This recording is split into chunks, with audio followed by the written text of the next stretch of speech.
Olá, eu sou Pedro Doria e esta é mais uma edição do Conversas com o Meio. Meu convidado essa semana é o professor de Direito Constitucional da USP, do Largo de São Francisco, Conrado Hübner Mendes, também colunista da Folha de São Paulo.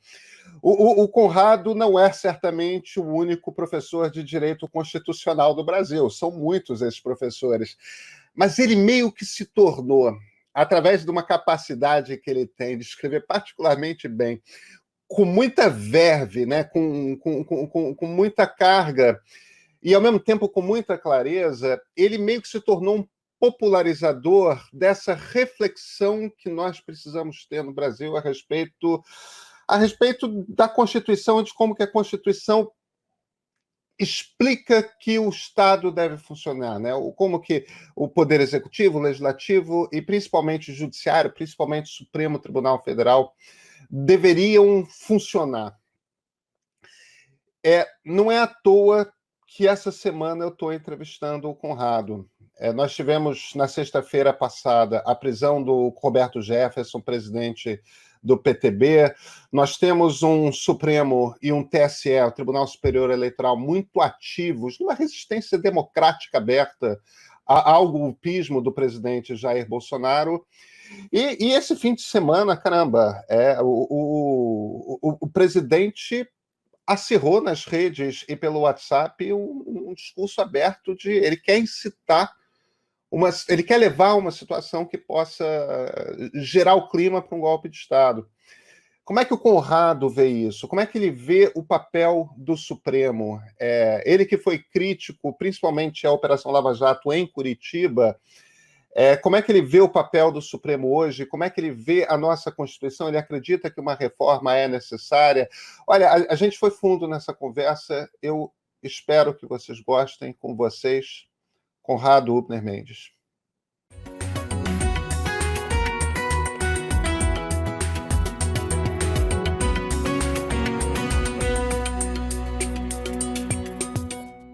Conrado Hübner, muito obrigado por ter aceito o convite para a conversa. Eu que agradeço, Pedro, é um prazer. Conrado, deixa eu cair dentro. Em geral, eu começo essas entrevistas com alguma pergunta factual, com alguma pergunta em cima do noticiário da semana, mas eu queria fazer uma coisa diferente um pouco com você. Eu tenho me tornado, nos últimos anos, meio obcecado com uma nota de pé de página no livro A Sociedade Aberta, do Karl Popper, que é quando ele fala ali daquilo que ele batiza de o paradoxo da tolerância. E o que o Popper diz, em essência, é que uma sociedade livre, uma sociedade aberta, ele está se referindo, evidentemente, a uma democracia liberal, uma sociedade aberta não deve permitir que grupos extremistas no seu interior usem dos direitos concedidos por uma sociedade aberta para derrubar essa sociedade. Quer dizer, no fim das contas, você está falando, os direitos essenciais, aquilo que está no artigo 5º da Constituição, as nossas liberdades, elas não podem ser utilizadas para derrubar a democracia liberal. A gente está nesse momento, não estamos? Eu acho que sim, Pedro. Eu acho que a gente está nesse momento, vivendo esse momento há algum tempo e acho também, foi interessante você começar pela ideia do paradoxo da tolerância, que é um termo que a esfera pública passou a invocar mais recentemente, do quanto que uma sociedade tolerante não pode tolerar os intolerantes. E eu talvez começaria dizendo que isso não é um grande paradoxo. Não há paradoxo nisso. Basicamente, o que esse conceito está dizendo é que numa sociedade livre, uma sociedade que protege as liberdades, precisa colocar limites às liberdades. Isso é o feijão com arroz dos direitos humanos, feijão com arroz dos direitos constitucionais. E acho que a gente vive esse momento porque se está divulgando, se está promovendo uma concepção muito pouco liberal, ou, na verdade, uma concepção fraudulenta de liberdade. É uma concepção autoritária de liberdade, uma concepção pré-civil, pré-social de liberdade. É o sujeito que pode fazer o que quiser ao seu bel prazer, independentemente das consequências coletivas do que faz. Então, acho que a premissa jurídica, moral e constitucional que a gente começa é que as liberdades têm limites, mas não quaisquer limites. Porque o debate público, às vezes, oscila entre dois polos que empobrecem a questão, que é, de um lado, uma ideia de que liberdade não tem limite, e, de outra, a ideia de que a liberdade não é absoluta, portanto, mas não fala muito de quais são os limites. Essa frase, a liberdade, sobretudo a liberdade de expressão não é absoluta, é a frase que sustenta, é a frase que está em praticamente 100% das decisões judiciais que decidem sobre crime contra a honra, injúria, calúnia, difamação, mas basicamente pula dessa premissa hiperabstrata, que basicamente é vazia, para uma conclusão meio que casuística. Quando o difícil é dizer, bom, a liberdade não é absoluta, puxa, que truísmo esse, que platitude é essa? Mas quais são esses limites? Em quais circunstâncias? A Lei de Segurança Nacional servia, uma lei muito problemática, herança da ditadura, com tipos penais, com crimes muito abstratos e abertos que dão margem para a arbitrariedade, mas dentre os diversos artigos havia alguns que basicamente diziam que as instituições não podem ser atacadas. E agora essa lei está na fase final do processo legislativo, foi para promulgação, foi para a mesa do presidente, vamos ver se ele vai vetar alguma coisa, se vai sancioná-la. Mas a nova lei que substitui a Lei de Segurança Nacional, que vai fazer parte de um capítulo do Código Penal, chama-se a Lei de Defesa do Estado Democrático de Direito, faz isso também. Eu diria uma última coisa para começar essa conversa, é que, com todos os senões, essa é uma lei importante, mas ela está muito longe de resolver nossos problemas em relação a práticas de intimidação confundidas com práticas de defesa do Estado Democrático de Direito. É muito importante ter uma lei. E essa lei ela veio para preencher um vácuo, para substituir uma lei muito problemática, que era a Lei de Segurança Nacional. No entanto, a gente tem que pensar que um dos maiores problemas das ameaças às nossas liberdades, e a liberdade de expressão em especial, é um judiciário que não tem vontade de estabelecer critérios estáveis sobre o que significa a liberdade de expressão, quais são os limites, em quais circunstâncias se pode estabelecer indenização contra a honra ou considerar um crime, etc. É tudo muito casuístico, então não adianta avançar legislativamente se a gente não cobra o judiciário de parâmetros claros que nos dê algum tipo de previsibilidade sobre que decisões tomar. Mas é por aí que eu começo, Pedro. Existem grupos atacando as instituições, ameaçando, incitando ódio, o que é muito diferente de criticar as instituições. E a confusão é, de um lado, entre incitar e propagar ódio, como no caso do Roberto Jefferson, ou fazer críticas, como tantos cidadãos, professores, jornalistas fazem, são coisas muito diferentes que, de modo malicioso, bolsonaristas tentam pôr numa mesma caixinha, como que para justificar que se um foi preso, o outro também deve ser preso. Se um foi punido por crime, o outro também deve ser punido por crime, quando os casos são completamente diferentes. Crítica de um lado, incitação de ódio e ameaça à instituição e à vida de outro. Pois é, você meio que me convida a ir por um de dois caminhos, né? Um, continuar nessa conversa sobre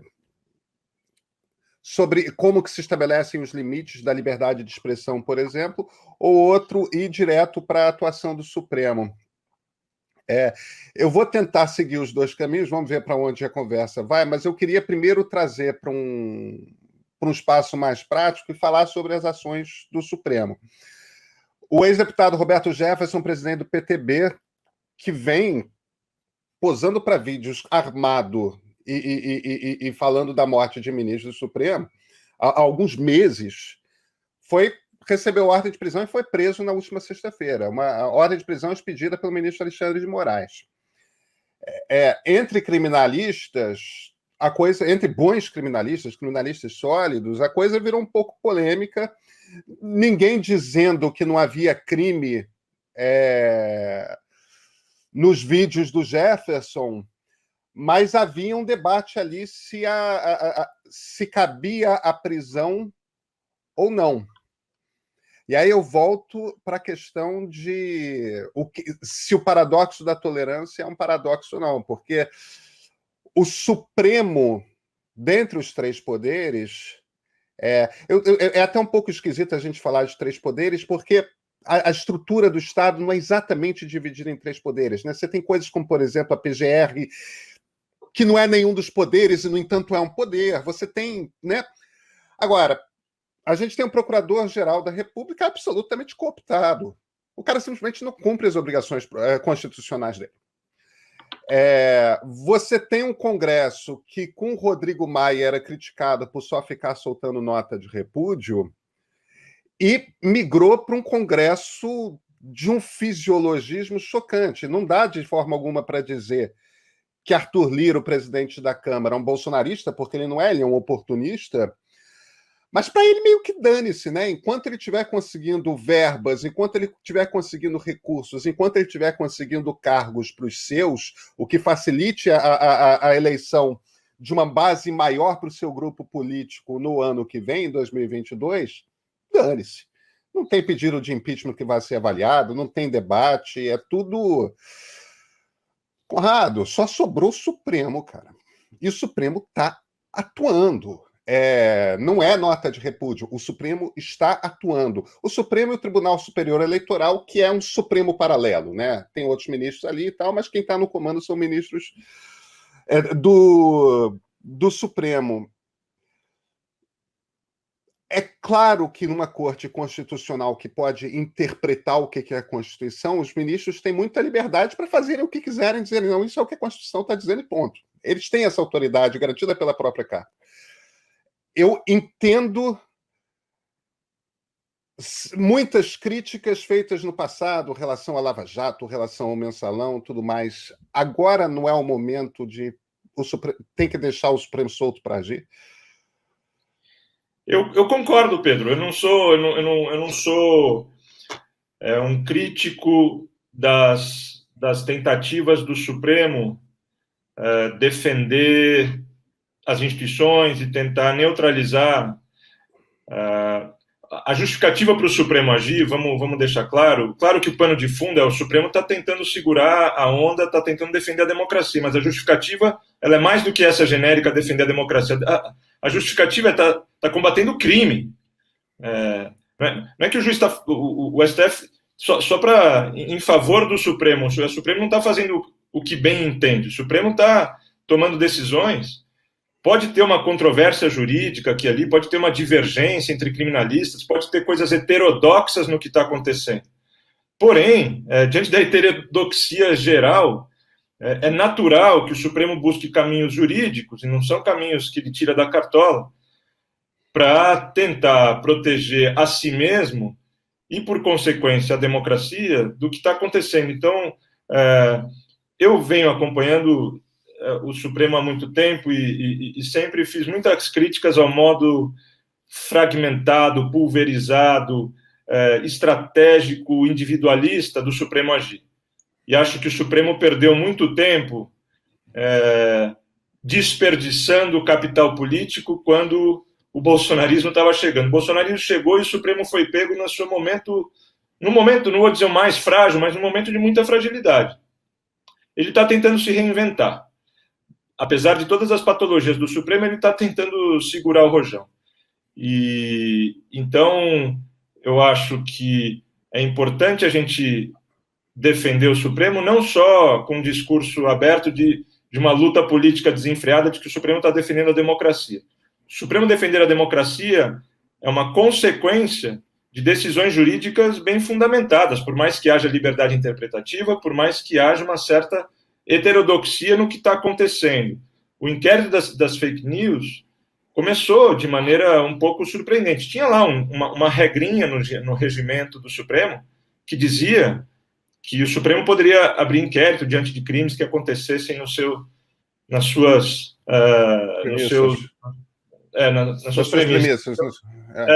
Nas suas premissas. Então, tudo isso foi muito discutido, mas as práticas jurídicas foram se consolidando, foram sendo aceitas, e, de alguma maneira, é assim que inovações jurídicas acontecem também. Assim que mudanças de uma interpretação do passado para uma posição do presente acontece. É um jogo de ações e reações. E, diante da crassa omissão do PGR, de fato, o Supremo foi deixado solto ali, levando tiro de todo lado, não só de todo lado, mas do presidente da República, da sua família e de todos os seus aliados. E não havia um PGR para apresentar uma denúncia, para apresentar uma investigação, um inquérito. O Supremo teve que se defender. Mas é bom salientar, essa autodefesa não é uma autodefesa no vazio jurídico. Pode ser heterodoxo, mas tem uma justificativa jurídica, e a gente precisa debater essa justificativa jurídica porque é mais importante do que simplesmente falar Supremo defenda a democracia independentemente do que você for fazer. Está fundamentado juridicamente. Tem aí uma certa divergência sobre o que pode fazer e o quanto que isso é perigoso em tempos de maior normalidade, por assim dizer, entre aspas. Mas nessas circunstâncias em que você tem afrontas diretas, há heterodoxias, ilegalidades e ataques ao direito de todo lado. O Supremo não pode ficar com purismo hermenêutico e jurisprudencial quando, na verdade, nesse jogo, ele está jogando um jogo muito violento. Ele precisa tentar ter refinamento jurídico para conseguir convencer de que o que ele faz se justifique em circunstâncias excepcionais. Porém, eu estou absolutamente de acordo com essa forma de se defender, não só de um ataque, mas da omissão de um PGR. Então a gente tem que falar do PGR. O que se faz no caso desses? Porque você tweetou, não lembro se foi uma coluna ou foi um tweet, acho que foi um tweet seu, que você fez. Não é justo comparar o Geraldo Brindeiro, que tinha o apelido de engavetador-geral da República durante o governo Fernando Henrique, com Aras. Primeira pergunta é, por que não? E segundo, como é que se faz? Como é que a democracia se defende quando alguém num cargo tão chave para a República decide ir contra as suas obrigações constitucionais? Primeiro, eu acho importante isso. É muito tentador, mas, ao mesmo tempo, muito apressado e precipitado criar uma equivalência entre Augusto Aras e Geraldo Brindeiro, que ficou famoso como engavetador-geral da República no governo Fernando Henrique, porque basicamente também não apresentava, não tomava iniciativas de investigar indícios de irregularidade no governo. E eu começaria essa conversa dizendo que, assim, Geraldo Brindeiro está para Augusto Aras como Fernando Henrique Cardoso está para Bolsonaro. Os contextos são absolutamente diferentes. Coitado do Fernando Henrique. Exato. Então, acho que isso já... Eu começaria por aí, isso já diz muita coisa. Mas tem coisas mais específicas também. É verdade que Geraldo Brindeiro foi omisso em não fazer, mas, assim, a torrente de irregularidades que vem do governo Bolsonaro, a torrente de evidências e de violência, está muitos degraus acima. Mas isso, eu diria que é apenas um dos aspectos e o único que cria algum grau de analogia possível entre os dois atores. Porém, Geraldo Brindeiro era um ator absolutamente discreto e cordial, jamais teve um desempenho público performativo em defesa do Fernando Henrique, jamais perseguiu procuradores da República como Aras tem perseguido, entrando com processos disciplinares no Conselho Nacional do Ministério Público, jamais teve uma postura tão conflagradora do Ministério Público Federal. Ele passou meio que...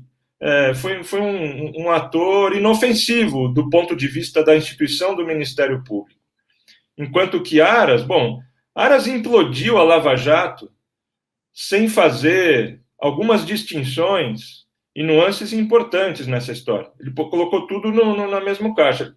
Ele basicamente não distinguiu Curitiba de São Paulo e Rio de Janeiro, e eram operações que, apesar de estarem sob a mesma grife, Lava Jato, o que acabou prejudicando o Rio de Janeiro e São Paulo, porque foi tudo posto no mesmo conjunto de vícios, etc. E também não fez questão de distinguir o combate à corrupção genuíno da corrupção do combate à corrupção, que foi o que aconteceu, sobretudo, muito evidentemente, nas formas da força-tarefa agir de modo coordenado com o juiz Sérgio Moro em Curitiba. Então, Augusto Aras é muito deletério para a instituição. E para além, enfim, acho que não dá para comparar, porque é subestimar muito o que é Augusto Aras. Ainda que haja alguma analogia, sim, Brindeiro engavetou muito, fez pouco para investigar o governo, mas assim, ele basicamente não fez coisas. Aras faz muito, inclusive para disfarçar a sua omissão. Ele tem técnicas para disfarçar a omissão, fazendo certos atos irrelevantes, como instaurar investigações preliminares, que ficam completamente na gaveta porque não tem, ao contrário de um inquérito, investigações preliminares não correm sob supervisão de um ministro do Supremo. Geraldo Brindeiro era um sujeito absolutamente desconhecido publicamente, enquanto que Augusto Aras está sempre fazendo declarações públicas em defesa de rigorosamente todas as práticas problemáticas do presidente. Então, eu começaria por aí. Mas tem uma segunda pergunta sua que você falou, bom, como reagir a isso? É um nó institucional que a gente está vivendo, né, Pedro? E a gente está descobrindo. Um nó que o Constituinte deixou, não percebeu, talvez, ou não contava com uma dupla como Bolsonaro e Augusto Aras. O fato é que a gente descobriu que o poder do Augusto Aras, o poder monocrático dele sozinho, arquivar, tal como está hoje, é um poder irrecorrível. E, diante do arquivamento dele, o Supremo fica de mãos atadas. Basicamente porque se entende que num sistema acusatório, o Ministério Público acusa e o juiz julga. E se o Ministério Público entende que não cabe acusar e cabe arquivar, o juiz não pode pegar o caso com as próprias mãos. Faz muito sentido essa divisão entre acusação e julgamento em nome da imparcialidade judicial. Foi isso que foi misturado e estragado lá na Lava Jato de Curitiba. Mas é importante saber que qualquer promotor do país, quando manda arquivar, se o juiz não considera que é caso de arquivamento, isso volta para o Ministério Público, e o Ministério Público designa um outro promotor para confirmar esse arquivamento, ou então para, de fato, mudar a decisão e continuar o caso. Ou seja, tem uma segunda instância, por assim dizer. Tem uma revisão, uma espécie de recurso. O Augusto Aras é o único, o Procurador-Geral da República é o único que não tem isso. Então, os movimentos que estão acontecendo agora tanto num projeto de lei no Senado, quanto parece sinalizações do STF, que pode, claro, de maneira heterodoxa, exigir que haja uma revisão, mas existe um órgão chamado Conselho Superior do Ministério Público Federal. A solução imaginada é, se o Procurador-Geral entende que é caso de arquivamento, vamos submeter isso a uma revisão do Conselho Superior, que pode aceitar e arquivar, ou pode designar um subprocurador, já que o PGR não quer, para apresentar a denúncia, para tomar uma nova decisão. Nessa situação de hoje, não temos saída diante da omissão ou de uma cooptação de um PGR. E por que é tão fácil cooptar o PGR para acabar esse raciocínio aqui e fechar? Porque esse é um outro buraco da Constituição. Não só o PGR tem esse poder recorrível, mas o PGR, e acho que isso é uma aberração, ele pode ser nomeado sem cumprir nenhuma quarentena, ou seja, a principal autoridade de controle do presidente pode ser nomeado, pode ser premiado com uma cadeira no STF, assim que uma cadeira do STF se apresente vaga. Então, Bolsonaro sacou isso. E começou essa disputa, essa corrida, no primeiro dia de mandato. Isso é inédito nos outros presidentes. Claro que sempre teve quando uma cadeira está para ser liberada, sempre começa especulações na esfera pública, mas sempre foi algo relativamente discreto e passa a ser mais discutida poucas semanas antes do evento. Bolsonaro começou a corrida mais de 1 ano e meio antes da primeira vaga do STF ser liberada. Ou seja, ele olhou para os eventuais candidatos, olhou para o PGE e falou: olha, você pode ser ministro do Supremo, mas você se comporte. Foi isso que Augusto Aras fez. Ou seja, a Constituição permite que o presidente premie o PGR, que é a autoridade responsável por controlá-lo, por colaboração em serviços prestados. É esse o nó que a gente está. É inacreditável. Conrado, você teme um golpe? Eu temo um golpe. Eu acho que eu tenho muita modéstia para fazer previsões do que é plausível e do que é implausível. Eu acho que é muito plausível imaginar tentativas de atos violentos, de desobediência e de intervenção em órgãos que tentam controlar o governo.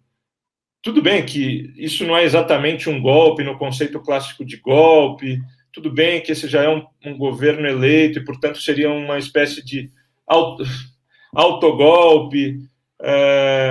Tudo bem que isso também, o Sérgio Abrantes escreveu dias atrás sobre a ideia de um golpe híbrido, que é a corrosão das instituições, ao mesmo tempo que chega um momento chave em que há um ato de força. Eu acho que todos esses cenários são plausíveis, ainda que também sejam muito plausíveis as considerações de que as condições não estão postas e Bolsonaro não tem força para fazer um golpe desse tipo bem sucedido. Mas, ao mesmo tempo, ele vem desgastando e estressando e cooptando tantos atores desse jogo que, mesmo sendo impopular, ele domina peças muito importantes desse jogo. Então, sei, eu temo, sim.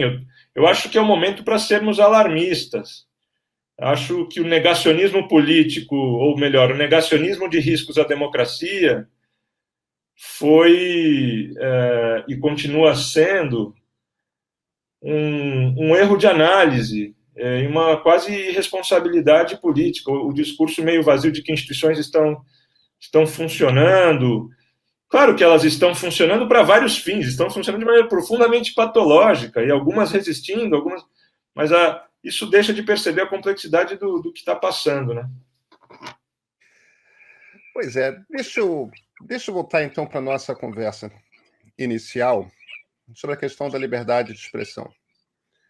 Os americanos passaram uns 50 anos, entre, sei lá, década de 10 até os anos 50, desenvolvendo como que eles leem a primeira emenda, que é a emenda à Constituição lá, que garante uma série de liberdades, entre elas a liberdade de expressão e a liberdade de imprensa, de livre reunião, tudo mais. Esse pacote todo das liberdades políticas, religião, tal.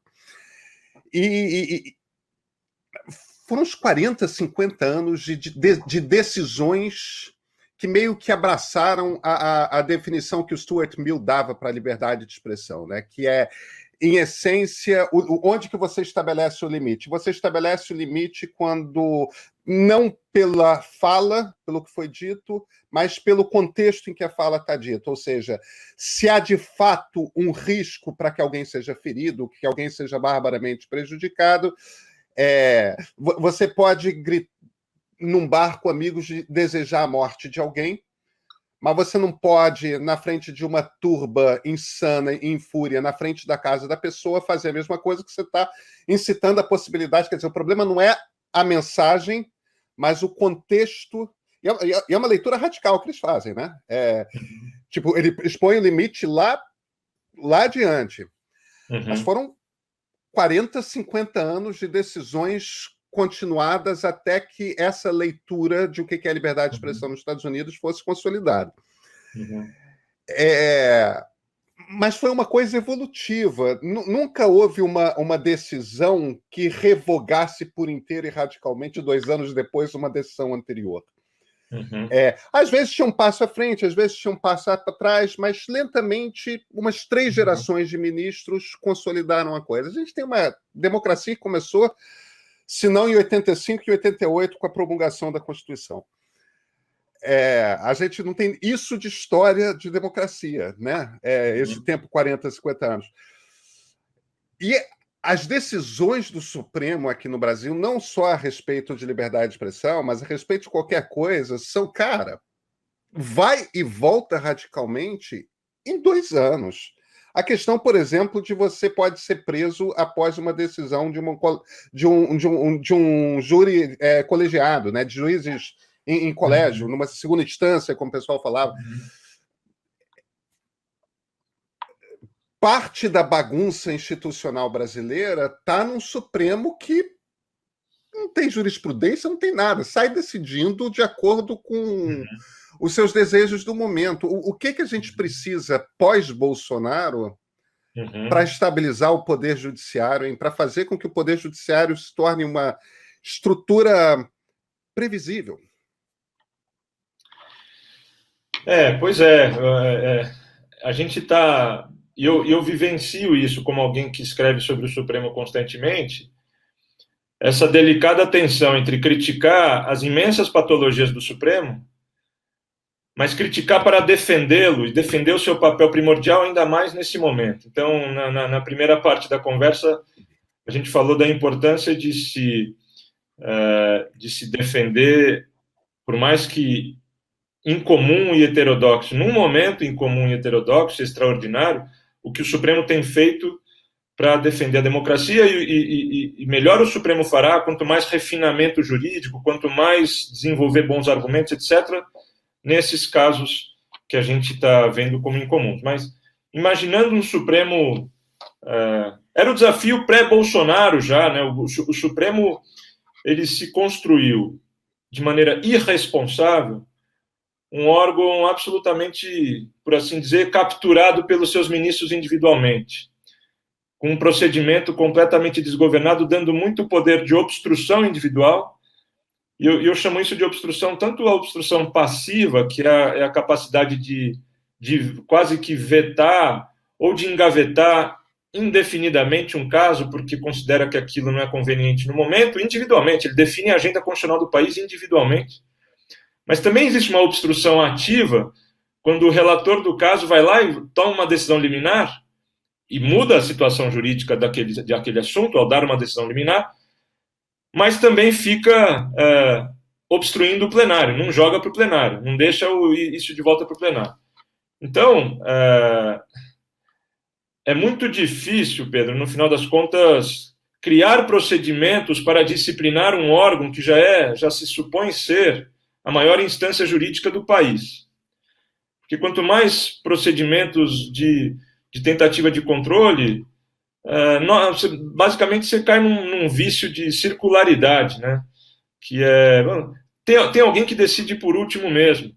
Decide por último, inclusive, sobre a constitucionalidade de uma lei que tenta ser aplicável a si mesmo. O Supremo já disse que é uma outra prática muito problemática do Supremo. Quando começam certos processos legislativos, uns projetos de lei sobre temas que dizem respeito ao Supremo, ministros já saem dando entrevista avisando que aquilo é inconstitucional. Isso foi normalizado no Supremo. Os ministros do Supremo se sentem absolutamente à vontade, apesar de dizerem não comentamos casos concretos. Isso é mentira, isso é só uma ressalva pro forma. Eles dão mensagens para o Congresso todo o tempo. Então, tem alguns projetos de lei tentando limitar esse potencial fragmentador, que proibir que ministros deem liminares monocráticas em casos de controle de constitucionalidade, não é qualquer caso do Supremo. O controle de constitucionalidade é apenas uma parcela muito importante do que o Supremo faz. Então, essa é uma coisa, é difícil, a gente depende muito dos ministros, muito difícil reinventar procedimentos para controlar algo que os próprios ministros fazem. Então, assim, eu só consigo imaginar uma forma de interpelar ministros e de começar a criticar o Supremo por isso, e nesse sentido, desgastar o capital político do Supremo, por meio da crítica, porque isso é abusivo, isso faz de uma corte muito, muito pior. Então, existe uma dimensão procedimental da coisa, que é muita libertinagem dos ministros individualmente, para enfim, definir, conforme o seu capricho, a pauta constitucional do país. Mas esse individualismo, ele também está presente, inclusive, quando o Supremo também toma uma decisão no plenário. Existe individualismo no plenário.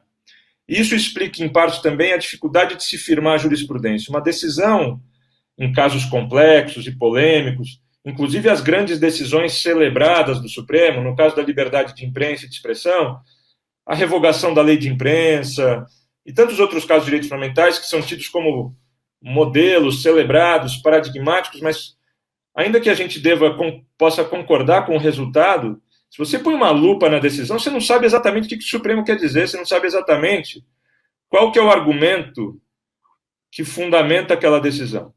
Então, essa é uma outra dimensão, essa é menos procedimental e mais a dificuldade, ou mais do que dificuldade, né? Vamos ser sinceros, a falta de vontade de ministros de estabilizar e de entrar em acordo sobre uma linha argumentativa comum que não só decida aquele caso, mas que estabeleça parâmetros para o futuro. Isso é jurisprudência.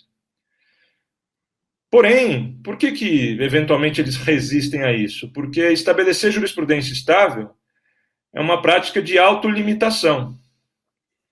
Deixar tudo em aberto é uma prática de autoempoderamento. Então, essa fabricação deliberada da incerteza é uma forma de empoderamento. Estabelecer jurisprudência que me permita, como leitor da jurisprudência, permita a qualquer um, como observador do Supremo, falar: Supremo, por que você decidiu isso hoje, se ontem você decidiu aquilo? É uma forma de pressionar, de constranger o Supremo. Porém, se o Supremo não deixar claro o que decidiu ontem, é difícil falar hoje por que você está decidindo isso hoje, porque, na verdade, aquela decisão de ontem dá tiro para todo lado, em termos de argumentos, de razões, etc. Então, é complexa essa discussão e é difícil pensar em soluções apenas de alteração procedimental. É preciso contar com esses atores individuais e com a vontade deles de fazer algo que eles dizem querer fazer, mas na prática não fazem, né? Que é uma certa disciplina e um certo desapego de autoria individual e de construir razões institucionais para cada decisão. A jurisprudência é isso, a jurisprudência é um tecido argumentativo que vai orientando casos futuros, que não necessariamente serão idênticos, mas que tocarão em pontos importantes já decididos no passado.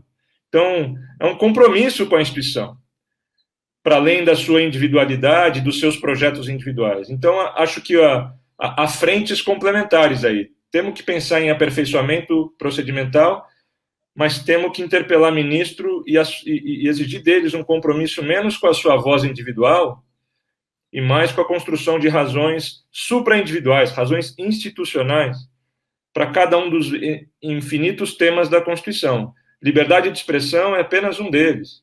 Tem tantos outros, direito à vida, enfim, igualdade, direitos sociais. Essa instabilidade gera muita angústia e muito problema para as instituições do país. É claro que quando a gente interpreta a história brasileira dos últimos 10 anos, o Supremo teve um papel enorme em fazer a gente chegar onde chegamos. Pois é. Então, deixa eu ampliar um pouco aqui a discussão para a gente olhar para a Constituição. A gente tem uma Constituição que eu não sou um constitucionalista, mas eu gosto um pouco de história. Eu considero essa a nossa melhor Constituição desde a de 34.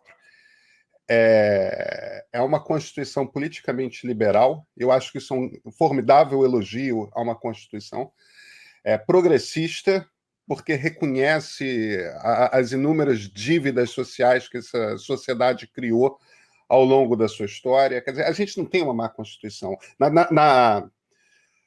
No seu espírito, a gente tem uma Constituição excelente. Agora, é uma Constituição que tem problemas sérios. A relação entre executivo e legislativo está quebrada. Se um presidente não consegue estabelecer uma maioria de 3/5 no Congresso, ele roda, ele não preside. E a única maneira de ele fazer isso com um Congresso fragmentado em partidos e no qual todas as regras incentivam que líderes políticos montem o seu próprio partido. Enfim, não quero discutir todo o presidencialismo de coalizão aqui, não, mas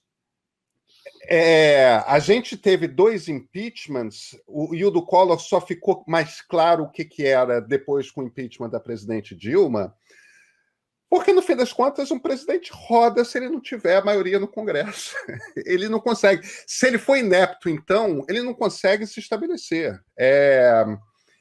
Isso gera uma imensa insegurança para o país, porque a gente nunca sabe se um presidente terminará o seu mandato.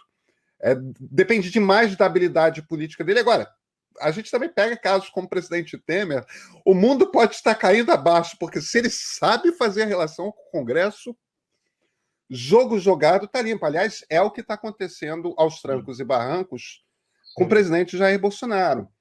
Você está citando a questão do Supremo, que tem esse papel. É permitido à instituição Supremo um tipo de ambiguidade que deixa o país solto, com regras fluidas demais. E a gente precisa de regras que sejam conhecidas e compreendidas. Sim. Você é favorável a algo como uma Assembleia Constituinte limitada que tenha o papel de rever a Constituição, pelo menos em alguns pontos? A gente precisa dar uma mexida profunda na Constituição, nas regras do jogo. Você não tem essa impressão? Eu acho que a conversa sobre uma nova Constituinte, ela é delicada. Eu não falo em substituir a Constituição, não, está em reformá-la. Uma específica para o sistema político. Não, eu entendi. Eu acho que existe um certo fetiche, mas ele não é só um fetiche.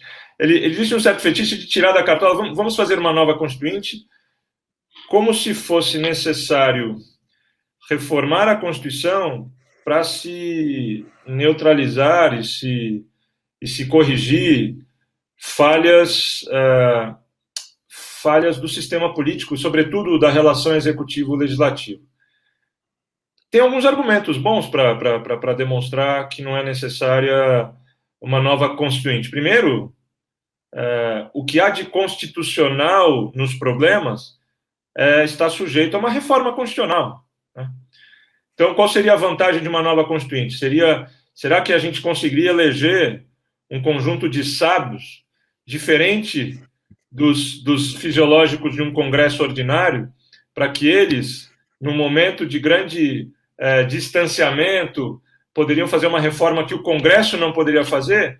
Tudo é muito implausível. Então, ainda que seja acho que difícil de discordar da sua premissa, de que a Constituição, do ponto de vista de como disciplina executivo e legislativo, e ainda por cima, contando com o STF, que atrapalha muito aí também, talvez pudesse sim começar por uma certa reforma constitucional. Tem muito aí que pode ser feito no âmbito legislativo, e aí não tem nada a ver com Constituição. É o que já tem sido feito. Bom, a gente não consegue ter uma eleição com as mesmas regras da reeleição anterior, né? Fizemos uma reforma em 2017 que deu um alento, depois que a cláusula de barreira, 15 anos antes, foi revogada pelo Supremo. Pelo Supremo, uma decisão das mais irresponsáveis, das heranças mais trágicas que o Supremo deixou, e que depois lá o Gilmar Mendes veio fazer um meia-culpa, daquele jeito espalhafatoso dele. Enfim, em 2017 conseguimos um passo que era menos avançado do que aquele outro, mas conseguimos um passo importantíssimo. Nessa semana, a Câmara já está dando um cavalo de pau de novo. Então, Pedro, acho que são duas discussões, né? Uma coisa é saber o que a gente deve fazer, outra coisa é saber como a gente deve fazer. A ideia de que o como merece como resposta uma constituinte, para mim ela não é convincente. A gente precisa de articulação política para que um Congresso possa fazer uma reforma decente, tanto no que for necessário de reforma constitucional, e às vezes é bom fazer por via de reforma constitucional, porque dá um pouquinho mais de força a esse rearranjo, porque tem muita coisa que pode ser feito por reforma legislativa, como eu disse. Então, acho que talvez eu não tenha ido ao detalhe da questão, mas a resposta de cuidado com a ideia de que uma constituinte é necessária, porque às vezes existe uma certa ingenuidade, que por via de uma constituinte, que é algo também, uma constituinte específica, que não se propõe a mudar e trocar de Constituição, mas que se proponha, como se fosse uma coisa diferente do próprio Congresso fazer, que se proponha a repensar o sistema político. Eu acho que existe um perigo de uma ingenuidade de que essa Constituinte será melhor do que o próprio Congresso. Em segundo lugar, o nosso contexto político, você tem toda a razão que a Constituição de 88 é provavelmente a melhor que a gente já teve, apesar de alguns problemas. Do ponto de vista dos valores que abraçou, das promessas de transformação social, de promoção da igualdade, da liberdade, etc., ela é inigualável. O processo constituinte foi inigualável também, do ponto de vista da mobilização social que gerou. Foi um momento único na nossa história, de fato. E é muito difícil para o político e para o constitucionalista dizer qual que é o melhor momento para constituintes. São processos históricos que eclodem, mas numa sociedade brasileira fraturada como hoje, é difícil imaginar que uma mobilização constituinte pudesse produzir, do ponto de vista desses valores, etc., algo comparável. Eu sei que a sua pergunta não foi sobre isso, a sua pergunta era mais específica sobre o sistema político, mas, de fato, eu não estou convencido de que uma saída é convocar uma constituinte, supondo, 2023, o Brasil sobrevive a esse ano traumático de 2022. Devemos pensar numa constituinte? Não sei, é muito cedo para responder, mas acho que a gente deve levar tudo isso em conta. Há problemas que podem ser consertados pela via ordinária de uma reforma da Constituição e assim por diante. Mas é importante, eu acho que uma coisa que eu gosto de dizer, a Constituinte de 88, ela converteu uma dívida histórica social numa dívida constitucional. E pôs um grande peso nas costas do judiciário, porque naquele momento havia muita desconfiança sobre a capacidade do sistema representativo eleitoral de realizar essas transformações. Então, jogou muita responsabilidade no judiciário. Podemos falar que esse foi um erro, ou podemos dizer também que os juízes não estiveram à altura dessa missão, porque em alguns momentos foram com muita sede ao pote e estragaram reformas importantes que vieram do legislador.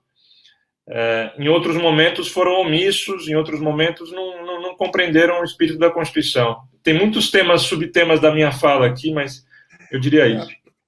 Eu gosto muito desse seu argumento de que o clima no qual a Constituinte é feito importa, e aquele de 21 anos depois de uma ditadura horrorosa, o clima de liberdade que se respirava no Brasil e o nível de preocupação social era tão intenso que, de fato, eu não consigo imaginar em 2023 a gente vivendo aquele mesmo momento de união nessa direção. Eu gosto desse argumento. Conrado, deixa eu encaminhar aqui para uma última pergunta. Quando você olha para a nossa história recente, como é que você conta essa história para chegar ao ponto em que nós chegamos, que é esse terceiro ano do governo Jair Bolsonaro, e com o presidente abertamente falando em golpe de Estado com seus amigos por WhatsApp e tudo mais? Eu não perguntaria que momento que deu errado, mas em que momentos você considera que são críticos, que errou-se feio e nessa trouxe a sociedade para esse ponto?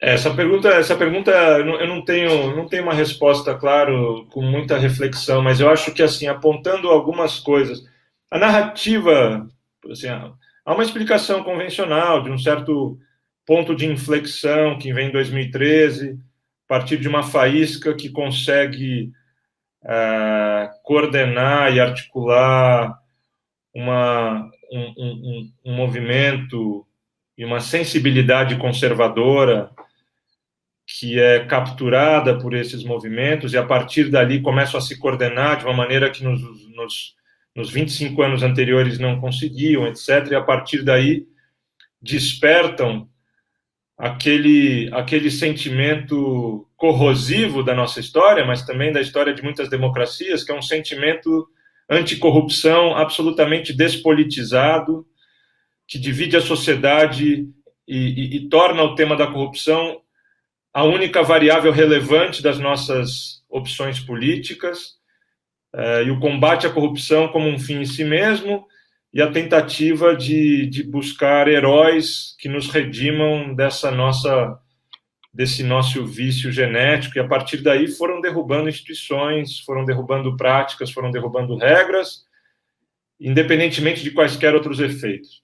Então, seja isso 2013 um marco importante ou não, ou seja, andando um pouco mais para trás, no mensalão, né? Atores políticos que gostam muito pouco de perder na democracia foram para cima, aproveitando, óbvio, das falhas de um governo que se prometeu transformador e não deixou de promover transformações, mas que não soube enfrentar a política fisiológica. Me refiro, claro, desde todo o ciclo PT. Teve um momento de rendição ali.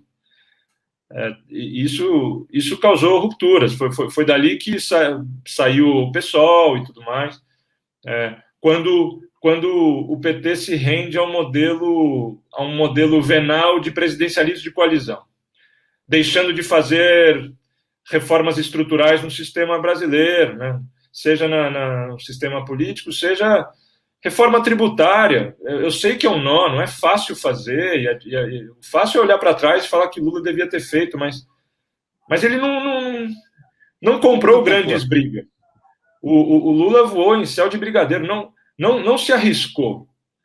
E ao não ter se arriscado, no final, esse centro fisiológico, de alguma maneira, anos mais tarde, venceu, né? Então, não há uma narrativa histórica que poderia deixar isso de lado. Quanto que o ciclo PT falhou, não só porque se sujou na corrupção, o erro é anterior.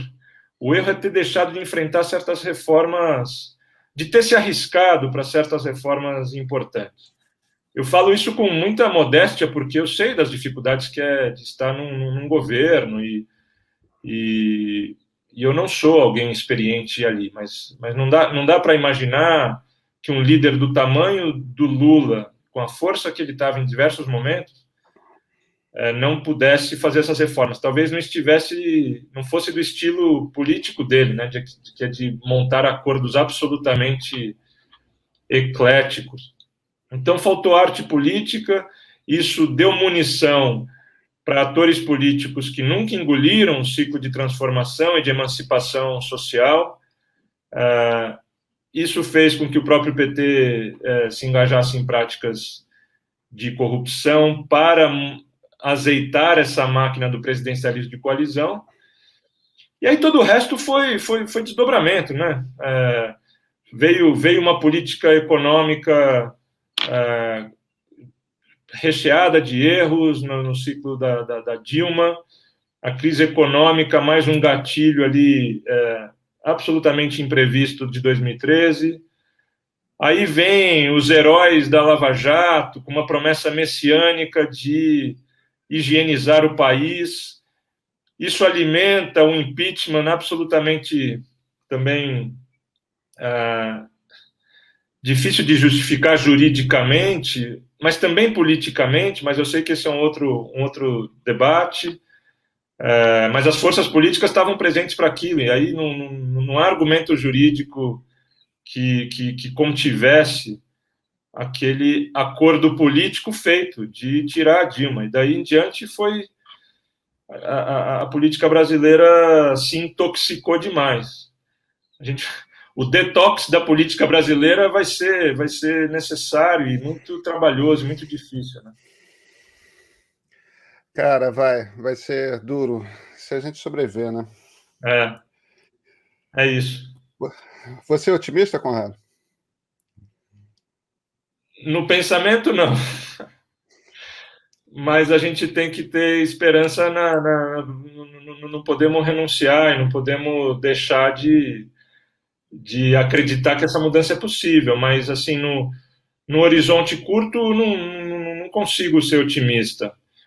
Mesmo nessas demonstrações de enfraquecimento de Bolsonaro, a gente não estava preparado para um governo que jogasse com táticas tão pesadas, com essas ferramentas que a gente ainda domina mal, que são de comunicação, e eles estavam nadando de braçada, estão nadando de braçadas nisso. Essas tecnologias, você já falou muito em outras entrevistas sobre isso, entende muito sobre isso.